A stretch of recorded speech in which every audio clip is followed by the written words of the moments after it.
Right, a slightly delayed start, but we've got everybody here now. Right, apologies for absence. I have got Councillor Peter Watley, Councillor Leslie Bruton, and Councillor Douglas Godwin. Is everybody else here, I think? Yeah, lovely. Declarations of disclosable pecuniary interests and other disclosable interests. Anybody with any? No? Thank you. Confirmation of minutes. Has anybody any comment on them? No, thank you. Daniel, you'll propose, won't you? Thank you. And Tom, you'll second. Thank you. Everybody in favour, please say aye. Right. I think that's unanimous. Chair's announcements. On my left, Simon, Development Manager, and on his left is Josh, who's new to this committee and is going to be doing this case as such. He's sort of migrated steadily this way from Wales via Herefordshire to Worcestershire. So he probably enjoys all their dry weather. Right. On my right, we've got Jenny Agar, legal advisor, and on our extreme right, Bronwyn Tompkins, Democratic Service Officer. Comments. I'd quite like people to, councillors, to stay at the end of the meeting, basically to talk about these 5-minute talking limits, so we can get our head around it. I'm having a real job here to hear exactly what. Am I being too quiet? What do you want people to do in 5 minutes at the end of the meeting? I don't. What I want you to do is stay for a short while so we can discuss the 5-minute limits on speaking. Right. If we can do it in 5 minutes, that'd be even better. Yeah. Right. Is that clear now? Sorry, can you hear me clearly now or not? Yeah, you get better in the microphone. Right. Sorry, my fault. Right. So the first application, the only application, is the land at OS 83244943 Upton Road, Callow End. And Josh, I think you're on, aren't you? Thank you. Thank you, Chair. I wish to thank those members who attended Monday's site visit. I do wish to acknowledge that a representation was made this afternoon. The representation does not make any new material planning considerations other than those expressed within the report before members. This brings the total objections to 14 and support for the application at 7. The application before committee is for the grant of a planning in principle to the southwest of Callow End, adjacent to the Old Bush Public House, along a private road. The application was directed to committee by Councillor Catherine Wells and Councillor Tom Wells by virtue of the level of public representation and the conflicting recommendation with the Parish Council. The slide before you shows the red outline of the application site with around 25-metre buffer from the car park serving the shop at the top and the Old Bush. The application site is within Callow End, identified as a Category 2 settlement. It is noted that the application site is outside the defined settlement boundary of Callow End under the South Worcestershire Development Plan 2016 and the Regulation 19 South Worcestershire Development Plan. Notwithstanding, the Council will be aware that the Local Planning Authority cannot demonstrate a 5-year housing supply, presently at 2.61 years. As such, paragraph 11D of the National Planning Policy Framework is relevant. The tilted balance is therefore engaged and therefore should be granted where the permission and the relevant policies are out of date unless there is a clear reason for refusing the permission. Next slide. The images on the screen show the proposed access from the main road and the existing footpath along the southern boundary of the site. The officer notes that the Public Right of Way officer does not object to the scheme, and whilst the conditions are recommended by them are of relevance, paragraph 020 of the Planning Policy Guidance is clear that these could not be imposed on the grant of the permission in principle. This slide shows the topographical changes within the site and is abutted by well-established vegetation and is predominantly identified as agricultural land. As noted, the application site is within Callow End, which has frequent bus services connecting to Worcester City Centre. In addition, Worcestershire Demand also serves the area. proposal has an existing public house, shopping facilities and a school within 0.3 kilometres, which meets the requirement for sustainable development, with health facilities being located within Malvern and Worcester City.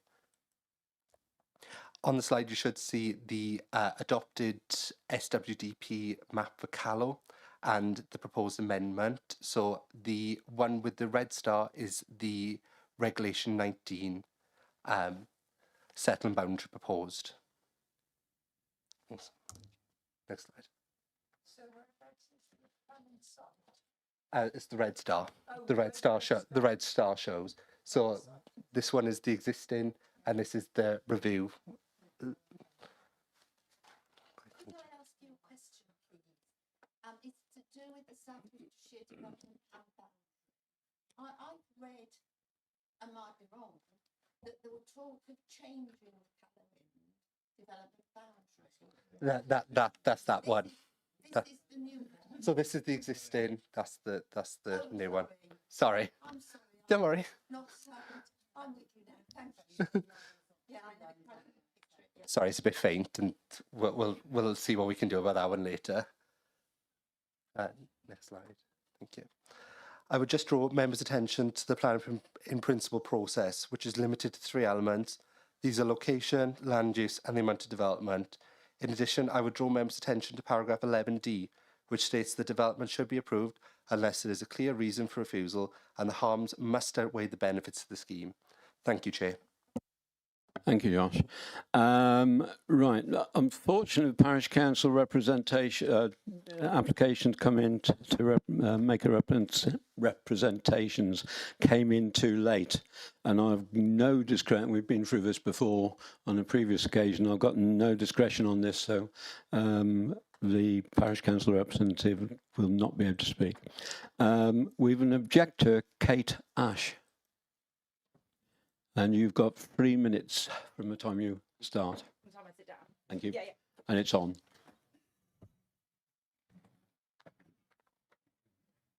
Closer. Hello. Yep. Shall I just start when? Cool. Chair and members of the committee, thank you for the opportunity to speak today on behalf of the local residents who have objected to this development on the proposed site. I'm here not simply to object, but to raise concerns and seek clarification on some inconsistencies noted in the officer's appraisal. The report acknowledges that the absence of safe, continuous and lit pedestrian routes significantly limits the likelihood of people walking to and from the site. Yet it later concludes that the location is sustainable and capable of supporting sustainable living. If walking is not safe or practical, this development will inevitably be car dependent, directly conflicting with both local and national planning policy, and no meaningful mitigation is proposed to address this. Highway safety has always been assessed narrowly. The report focuses on vehicle access, but largely ignores pedestrians. The lane joins a public right-of-way used by school children, walkers and visitors to local businesses, while the Ramblers Association has raised concerns. These are not addressed. Flood risk is another area of concern. The site sits next to flood zones 2 and 3, and local residents have highlighted drainage problems with houses now categorised as high risk for surface water flooding on the government database. Yet no drainage strategy, no surface water modelling and no detailed assessment are included. Despite this, the report concludes there is no evidence of flood risk, which does not reflect the precautionary approach required by the planning policy. But the most critical issue is the conflict with the South Worcestershire Development Plan. The proposal is repeatedly described as infill, yet the report itself admits the development would protrude into open countryside. By definition, it is not infill. Approving this application would therefore be a direct contradiction of the plan's own evidence and conclusions. Allowing this scheme would set a dangerous precedent, encouraging further speculative development that would erode the clear boundary between Callow End and its surrounding countryside. Once that boundary is crossed, the cumulative impact would fundamentally change the rural character and landscape of the village, something the South Worcestershire Development Plan explicitly seeks to prevent. Finally, the application relies heavily on the tilted balance due to the housing supply, but does not identify which policies are out of date or why they should carry reduced weight. This is not a proper planning-led approach. In summary, the committee is being asked to approve a development where significant harms are acknowledged, contradictions remain unresolved, and key conclusions lack evidence. Most importantly, it would directly conflict with the South Worcestershire Development Plan, which clearly indicates this site is unsuitable for development. I therefore respectfully ask you not to endorse this appraisal and instead to refuse the application. Thank you. Thank you for that. Our next speaker is the agent who's going to speak, Stephanie Ross, who's going to speak for 2 minutes, I've been told, and then somebody speaking on behalf of the applicant, Christopher Prosser, for 1 minute, so they're sharing their time. Give me a second, I'll reset my clock.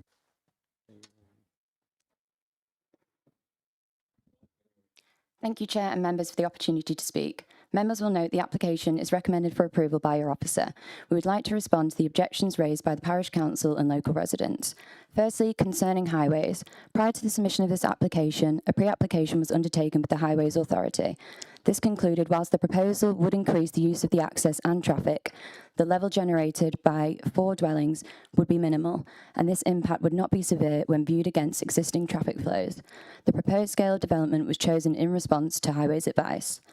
Regarding sustainability, Callow End is identified as a Category 1 settlement with access to key services including bus stops, public house, post office and village hall.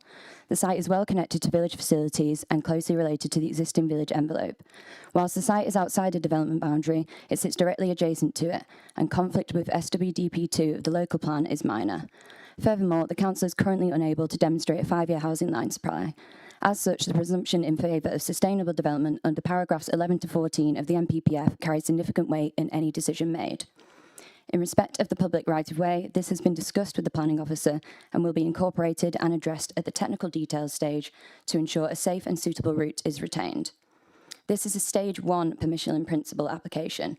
Details of layout, appearance, drainage, landscape and dwelling sizes would be addressed at the technical details stage and informed by the necessary technical surveys. We have engaged with the officer and will continue to do so to ensure a scheme reflecting local character and housing needs is delivered.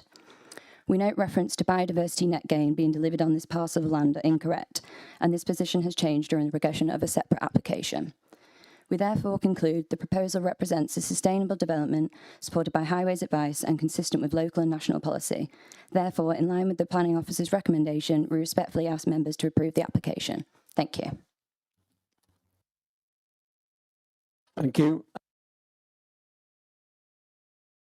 Prosser. And you've got 1 minute.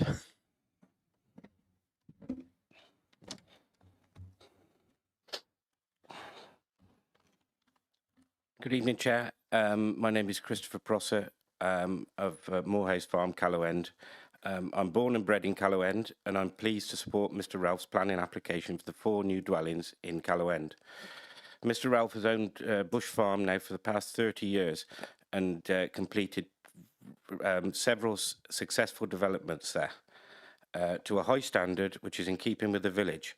Over my lifetime, 2 reasonably large developments have been turned down in Callow End on land that lends itself to development. No significant developments have been created in the village since 1970, except for the odd dwelling and some council bungalows.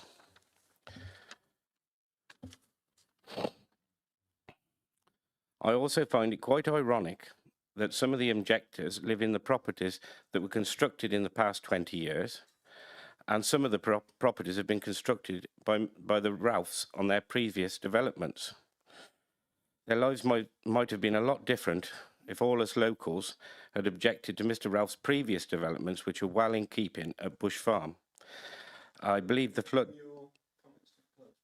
Okay, fine. Thank you. Right, we're in Councillor's hands now, and Councillor Cathy Wells is going to lead on this.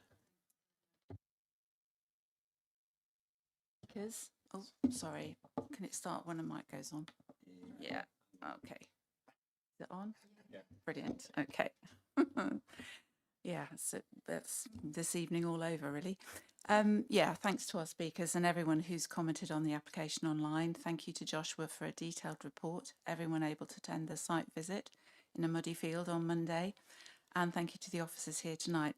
Thank you to the councillors who've come out for this one application.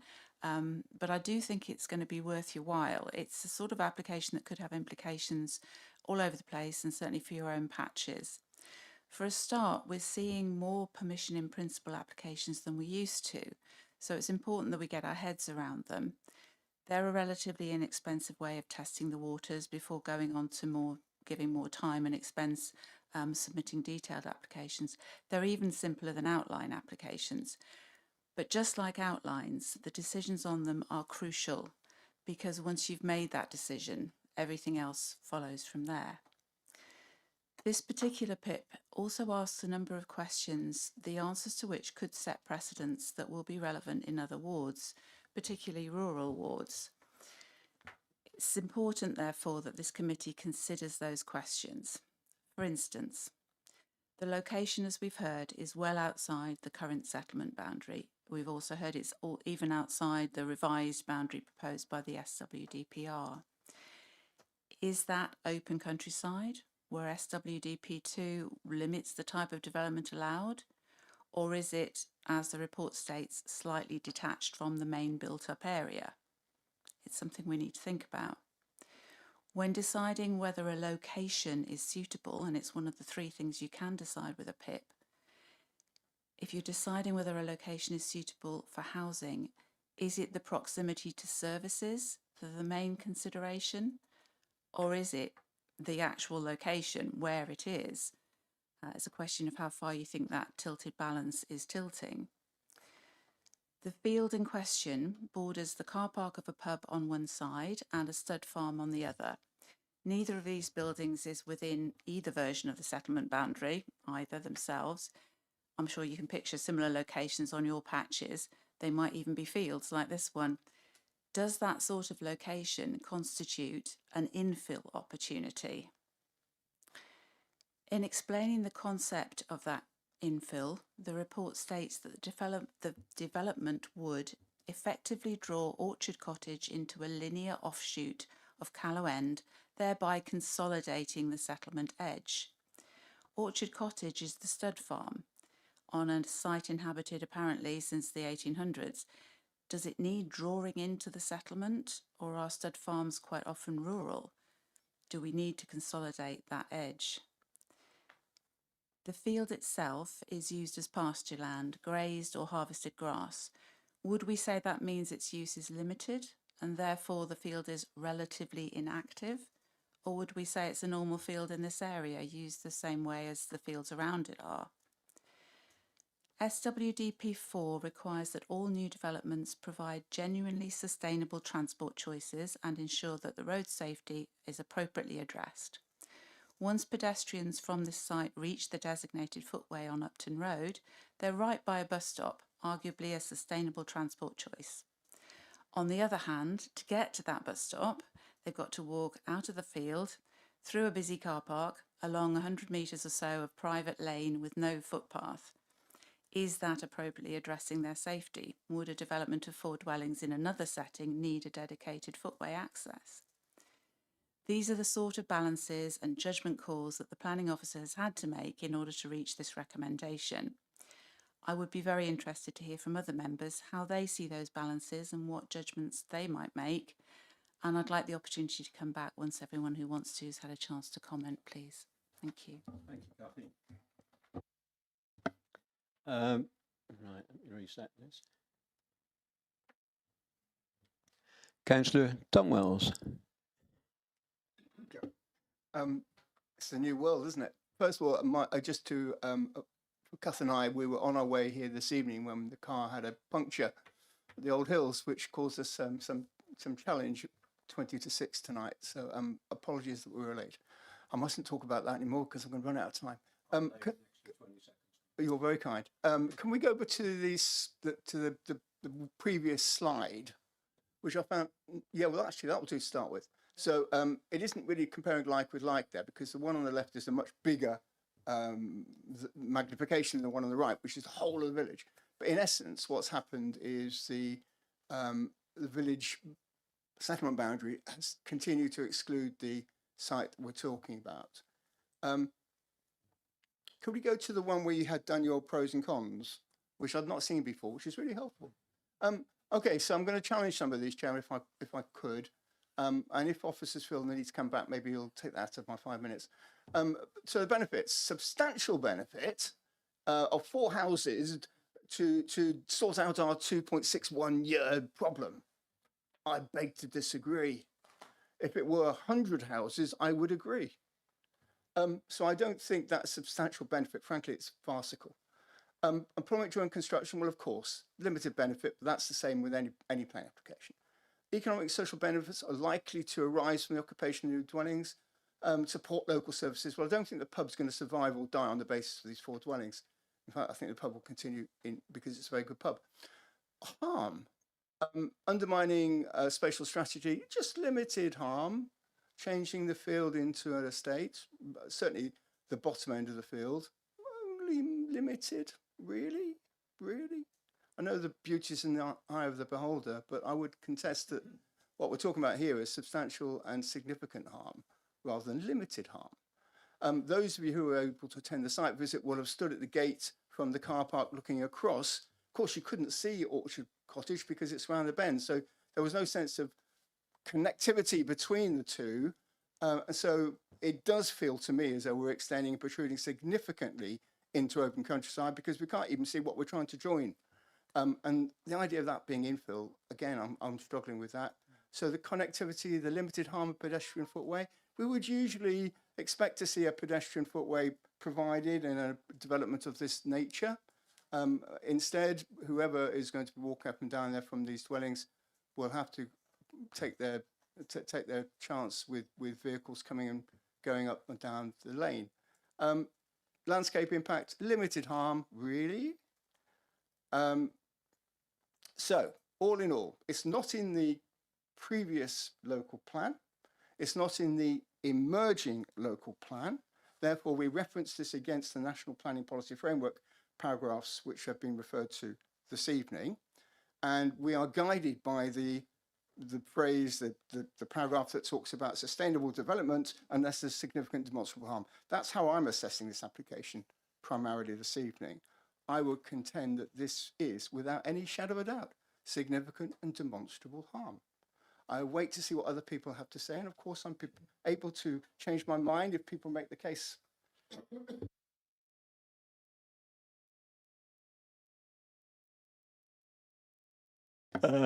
Right, Councillor John Michael. Yeah, just some clarification, please, Chair.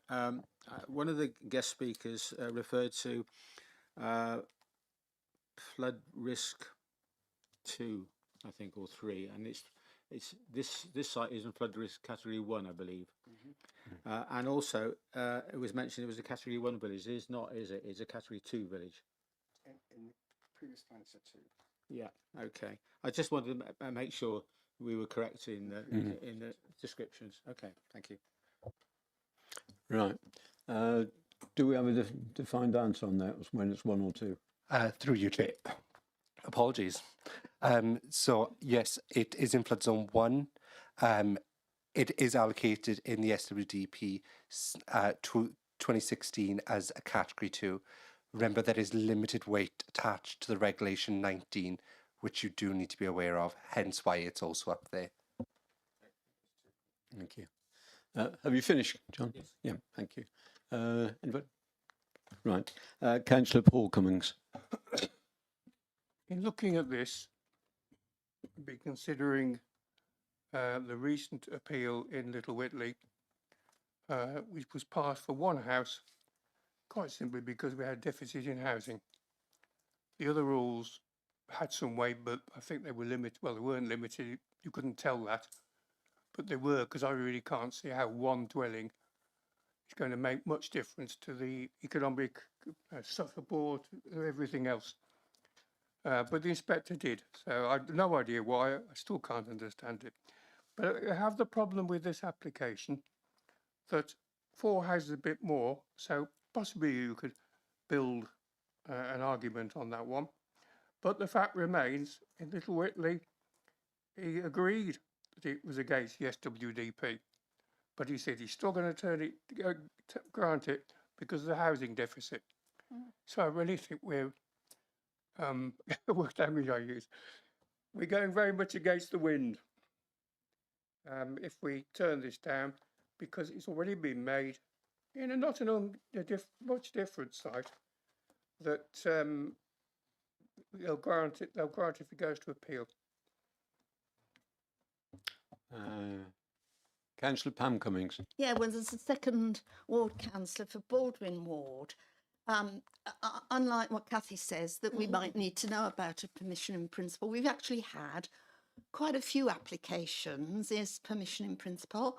Some we've turned down, they've appealed, and the inspector has passed.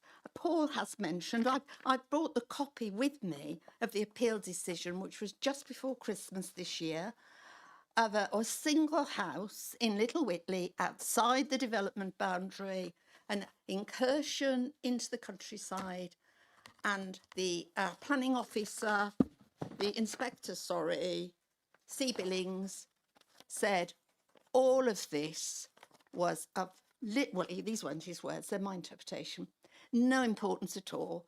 And in those days, we had a 2.06 housing land supply, but I see now it's gone up to 2.6 of a housing land supply, and it's passed.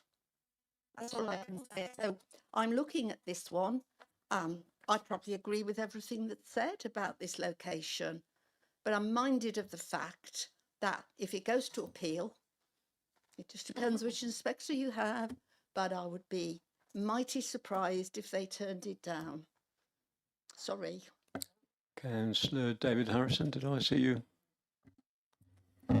Thank you very much, Mr. Chairman. Thank you, members, and what have you. I'm going to start off, if I can, with a question to either our officers or to Tom to clarify, please. It's said that there's a regular bus service here. I believe it's only Monday to Friday, and I believe that it finishes at 7 o'clock. Can somebody confirm that, please?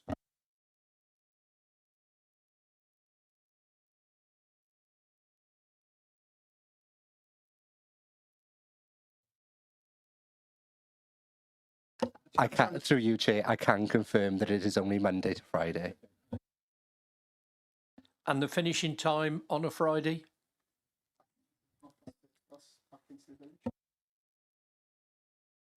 Took my words straight out of my mouth there. So you can't get back from Worcester after what sort of time? 5 o'clock? Bus that leaves, sorry, through you, Chairman. There's a bus that leaves Worcester Crowgate about 6 o'clock. That's the last. So it's not available for entertainment, it's not available for youths or anything like that in town.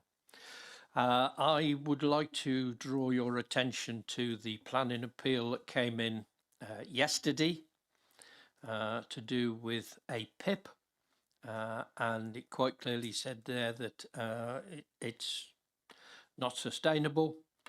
I'm quite surprised they use that word because it's going out of the new planning policy. I believe the word sustainable is going out of that, so very interesting. I'm concerned this is dangerous for pedestrians. If you could put the slide up, oh, that'll do nicely. You'll notice that the pub does caravan sites.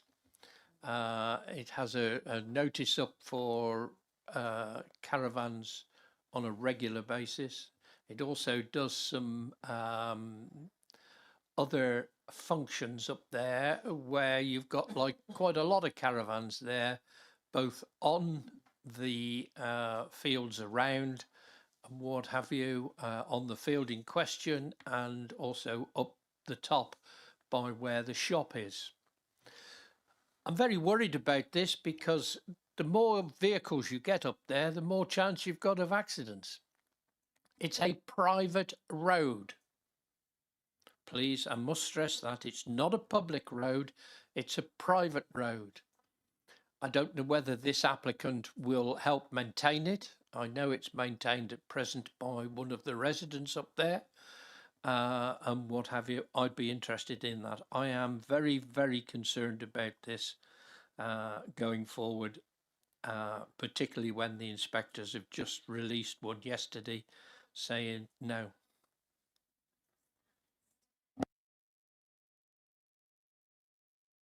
Anybody else wish to contribute? Sorry. Yeah. Through you, Chair, I do just need to bring members' attention to the fact that each planning application is judged on its own merits. Nothing sets a precedent.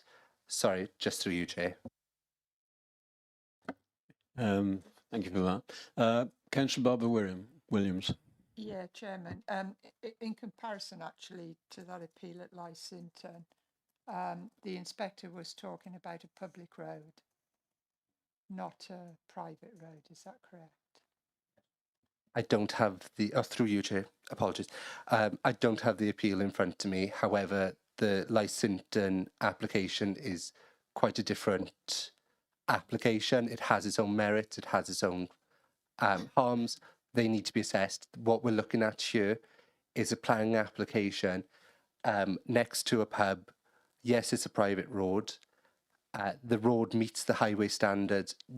Your officers in Worcestershire County Council Highways Department have offered no objection to that element. Thank you for that. Have you finished, member? Yeah. Councillor Daniel Orton. Thank you. Just going back to this, talking about appeal results. The problem is with appeal results are always different, as Councillor Cummings said. It depends on the officer that sees them. And I know in Lower Broadheath we've had ones that you read the report and you think, well, they're going to dismiss this, and then they approve it at the end. So, to me, I would always look at every one individually and not really worry about the appeal or what might happen afterwards.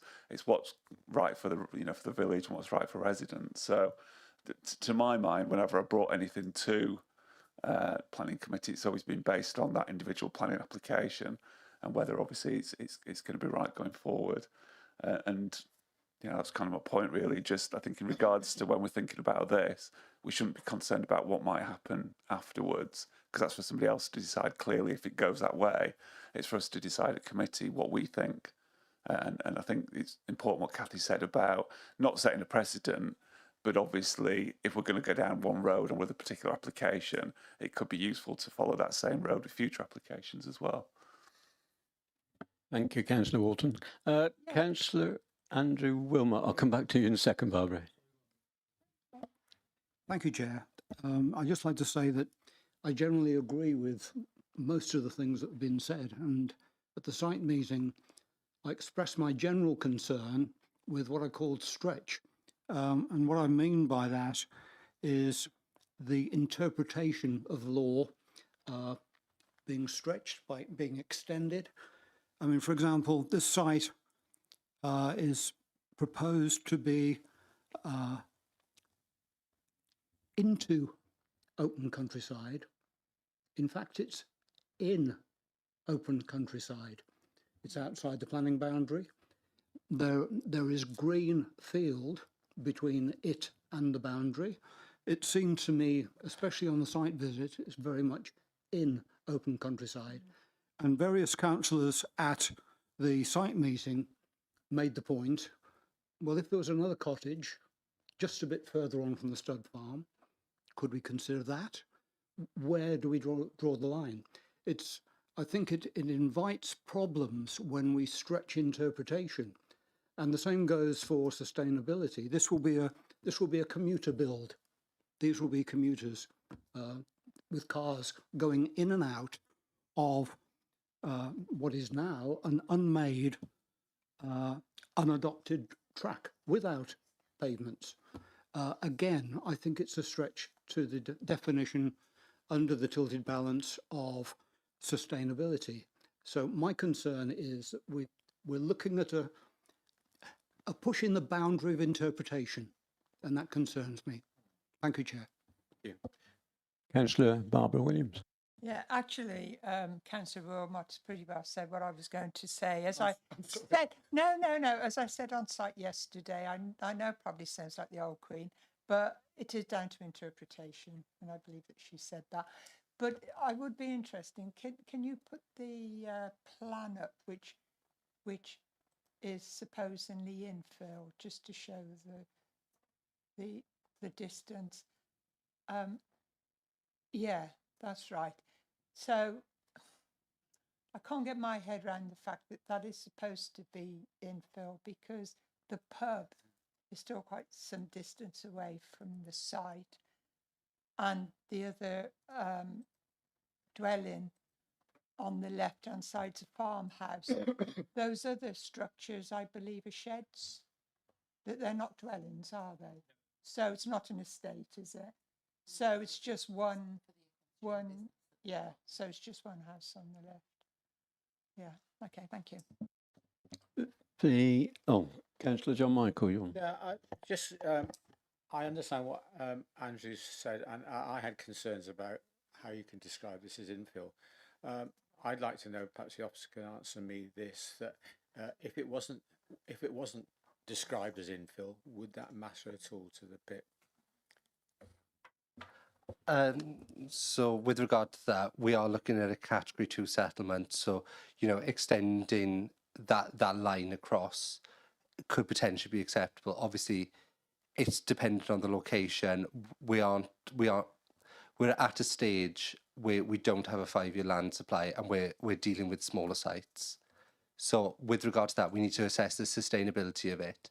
What we're talking about here is, regardless of the technical matters at the moment, we're talking about a small walk in consideration. Your Highways Authority says 400 metres for the distance between the public bus stop and the site. This is less than 0.1 kilometres. We're talking about the services. Whilst I understand the concerns with regard to the development boundary, you have to be aware that paragraph 11D is of relevance to the application, and in that regard, with us being a developer-led system, you need to allow for those sites to come forward. Can I just add, specifically on your question, to answer it directly, I don't think members should get hung up with the semantics of particular words and the word infill in the context that it's been used in the report. So I think my colleague explained on the site visit what was meant by that, the use of that term. I think it might be used differently in other parts of the plan, in a more urban setting, or members might recall policies in the past that have dealt with it that way. We're looking at, as has been said, at paragraph 11D, weighing up the benefits and the harms. As you can see, there's no question, although I think obviously there's a difference of opinion potentially in respect of the weight to be apportioned to those benefits and harms. I don't think there's any disagreement of what the benefits and harms are. It's just a question of the weighing of those, and that's in a sense why matters like this have come to committee. So those are the issues to focus on, I think, and we've got the definitions of the 3 elements as well there, of the things to look at, because as has been said, some of the matters are for the second stage, the technical stage. We don't need to concern ourselves with them at this stage. Hope that's helpful. Thank you. Tom, quick. Yeah, just a quick one. Thanks for allowing me to come back. Could we go back to the site plan? So no, not those. Oh, yes, that's the one. So whether we call this has been described in the report, Chair, as infill, and that appeared to be a justification for it in part, along with the sustainability issue about the village. But actually, I would say it's not infill, because it's associated with Orchard Cottage, not the old bush. If you look at it, the red line, there's a gap between this settlement, this development, and the pub, rightly so, because you can see the potential nuisance that one could create for the other. But this isn't infill. This is associating the development with Orchard Cottage that's been there for about 100, well, actually it's new. It was a replacement dwelling about 40 years ago. So I would actually say it probably isn't infill, because it's actually something different. It's rather strange a beast, isn't it? It's associated with a dwelling that by any definition is significantly in the open countryside, some distance. Remember, the Old Bush pub is not in the settlement boundary, I don't think. It certainly wasn't. And I don't think it still is. So I'll just make that point. It seems to be associated with Orchard Cottage rather than the bush. Thank you. Being as I went on the site visit, and I do notice that inspectors, every time they consider one, always do a site visit. So it shows how valuable site visits always are. I'm torn by this one. I was quite convinced by Josh's report. I must admit, I'm not so over concerned about the transport as some of us seem to be. I think you can make too much of things, and there is a reasonable footpath along the village, even though it might be busy and you might have to hold children's hands very carefully. But I think putting the word infill in helped clarify it, because it didn't feel like infill to me at all. And when I look, I really can't. And when you think, I mean, infill to me almost means, to be honest, you could put 1 or 2 houses in between a couple more houses. This is 4 houses.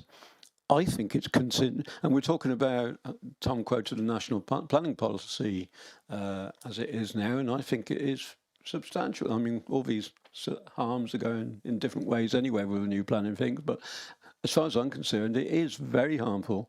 I'm also considering, despite what our footpath people said, that to start on that footpath that would go in front of these houses would be totally different from parking up in the pub and wandering along there. You're either you're starting off walking through a part of a village. And my other concern is this is a sprig sticking out from a village. Really, it's not a consolidation. It's actually a sprig sticking out. So I particularly couldn't support, I don't think I'd support isolation from facilities. I think it's reasonable distance from most of them. The access, I think, is barely acceptable, but acceptable. But I do think there's substantial harm because of its where it is located. Chair, could I just ask the officers, if I could, just to point out the public right of way and how it relates to the site, if you would? Because I think it's something we would usually touch on, you know, the public realm and how. It's it's pinkish red line. So the properties would be immediately adjacent to it. Yes. Yeah. Sorry, I went green. Yes, that would be correct. Josh, Simon, did you want to come back generally at all? Oh, sorry. No, I just want to pass a comment that we are led to believe we have to look at tilted balance, and that overrides all sorts of things. And tilted balance, to me, the housing land supply, you're up high, so you've got an awful lot of comments to make that are going to stop a small development. And certainly that is what's happened in my ward, Baldwin Ward. We've had permission in principles. We've all voted against them in rural areas, not landed by the little village at all. And the officers all talk about tilted balance. And now you're saying we've got a 2.6 housing land supply, but that is way short, way short. And to me, I know you've brought up a lot of points, half of which don't come into a PIP, but I don't know, you're talking about the severe harm on the rural countryside. Does this field already have caravans on it? So it's a separate field. So it's not the one at the back of the pub. There are temporary, occasional caravan rallies on there, I think, but they're not cited on there. Okay.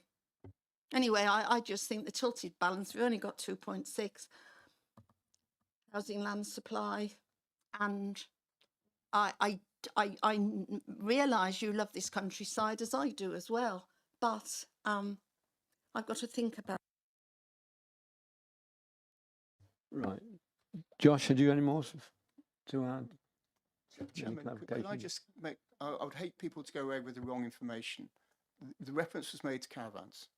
Now, the owner of the pub has some caravans pitches available at the top there. Can you see at the top end of the car park?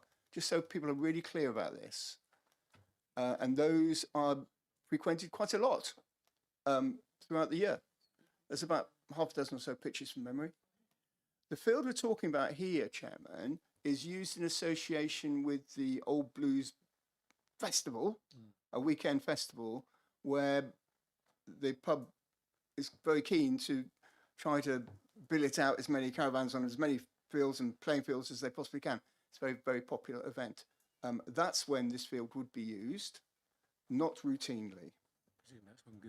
Thank you for that clarification, Tom. Josh, one last opportunity to persuade us. Thank you for the clarification, Tom. I was just going to pick that up as well. So what, with regard to the infill, I think that's obviously an interpretation of the wording. That's clear. I do just have to make you aware that I just have to remind you, sorry, that your public rights of way officer and your highways officer have both supported the application. So you need to have justification if you are to go down those routes. That's all I've got to say. Thank you, Chair. Kathy Wells, do you have a proposal? I'm not going to be making a proposal. I have got a couple of more things just to add to what we've already said. Talking of that section up there where you can see the pathway to various pitches immediately behind the bush, the relevant planning history that was mentioned in the report talks about camping pods and change of use for the existing storage building to a farm style shop. That is in that area as well. It's not on the field that we're discussing now, so I wouldn't want to give the impression that other things have been done in that field. And also I noticed from the slide about the 3 aspects that can be taken into account, included in location is the landscape impact. Well, the landscape impact from that footpath that we've just seen, if you look up that field from where you would be walking, you are only going to see those houses. You're not going to realise that it's fields from there on up. So just wanted to make those 2 points. Thank you. Councillor Tom Wells, do you wish to make a proposal? Chairman, thank you for everyone for their insight and their contributions. Having listened very carefully to what everyone has to say, including the officers, I am now minded to move refusal of this application primarily on the grounds of landscape impact and what I would contest to be significant and demonstrable harm as viewed from the public realm, including the footpath that is running right in front of these properties.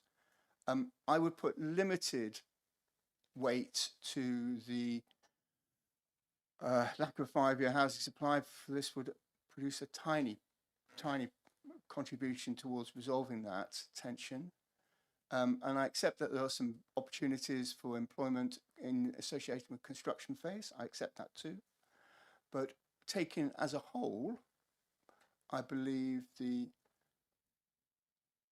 benefits of this scheme do not prevail above the demonstrable harm that I think would be created.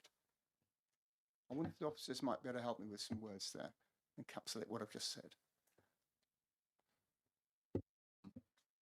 Yes, Chairman. The councillor has obviously done the balancing exercise, but for the purposes of a refusal reason, one only needs to focus on the harms that are considered to outweigh the benefits, and I'll just sort of read you what I've noted here to see if this reflects the captures what just on the issue of landscape, because I think that's perhaps the only reason. Certainly, I would be advising you. It's the only reason that I think there's an element of possibility of sustaining through a possible appeal. So we have the application site, by virtue of its remote position, sits apart from the main settlement of Callowend. The proposed development would amount to an unwarranted and intrusive encroachment into open countryside, particularly when viewed from the public right-of-way, and would fail to conserve or enhance the wider landscape. As a result, it would conflict with policy SWDP 25 of the South Worcestershire Development Plan and the requirements of the National Planning Policy Framework. Does that encapsulate the concerns from a landscape point of view? Chairman, I think it does. I just wonder, Simon, why you don't believe it's relevant to reference the NPPF and demonstrable significant harm, because I would contest it does. It's the NPPF we should be working against. Yeah. Working under the So reference to our local plans, but in the event that one is not quite over the line yet, although it's, it nearly is, then we have to refer to the NPPF and we have to reference against those policies. And that policy, I seem to recall, says presumption is in favour of sustainable development and there's significant demonstrable harm. Well, the sustainability part of it, Simon, I think you probably rightly are putting to one side. So then it's landscape harm. Whether that amounts to significant development, I believe it does. Yes. So basically the wording, but I'd just like to see reference to the NPPF and significant demonstrable. So we're taking it seriously. Oh, yes, right. Yeah.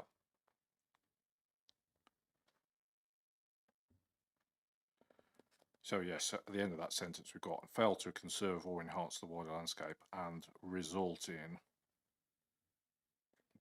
demonstrable and significant harm. Yeah.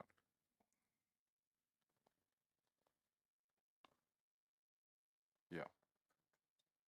Yes, and then as a result would conflict with. Yeah. Yeah. Okay. do we have a seconder for that?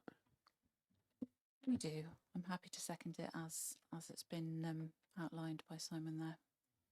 Is everybody clear on what we're voting for? We're voting for refusal and for the reasons for doing so. Thank you. Right. Yeah. It's for refusal. So you are clear. You're happy with that? Reasons. Thank you. Yeah. So Jenny, would you take the vote, please? Thank you, Chair. All of those in favour of the motion to refuse the application contrary to officer recommendation, please raise your voting cards. That's 1, 2, 3, 4, 5, 6, 7, 8, 9. All those against? 1. And no abstentions. So the motion to refuse is carried, Chair. Thank you. And that closes the meeting. So you can turn your camera off.